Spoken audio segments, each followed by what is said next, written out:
আমি ভিক্ষা করে ফিরতেছিলেম গ্রামের পথে পথে। তুমি তখনই চলেছিলে তোমার স্বর্ণরথে। অপূর্ব এক স্বপ্ন সম লাগতেছিল চক্ষে মম। কি বিচিত্র শোভা তোমার, কি বিচিত্র সাজ! আমি মনে ভাবতেছিলেম এ কোন মহারাজ। আজি শুভক্ষণে রাত পোহালো, ভেবেছিলেম তবে আজ আমার দ্বারে দ্বারে ফিরতে নাহি হবে।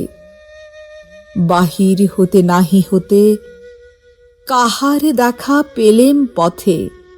চলিতে রথ ধন ধান্য ছড়াবে দুই ধারে।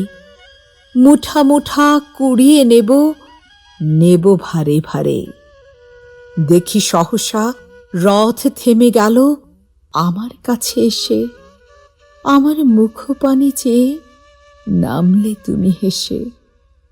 দেখে মুখের প্রসন্নতা জুড়িয়ে গেল সকল ব্যথা।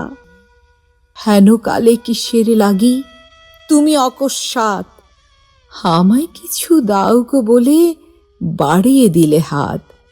মরি এই কি কথা রাজাধিরাজ, আমায় দাও গো কিছু। শুনে ক্ষণকালের তরে রইনু মাথা নিচু। তোমার কি বা অভাব আছে ভিখারি ভিক্ষুকের কাছে? এ কেবল কৌতুকের বশে আমায় প্রবঞ্চনা। ঝুলি হতে দিলেম তুলে একটি ছোট কণা। যবে পাত্রখানি ঘরে এনে উজাড় করি, এ কি ভিক্ষা মাঝে একটি ছোট সোনার কণা দেখি। দিলেম যা রাজ ভিখারিরে, স্বর্ণ হয়ে এলো ফিরে।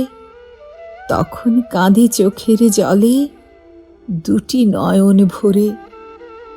তোমায় কেন দিইনি আমার সকল শূন্য করে, সকল শূন্য করে।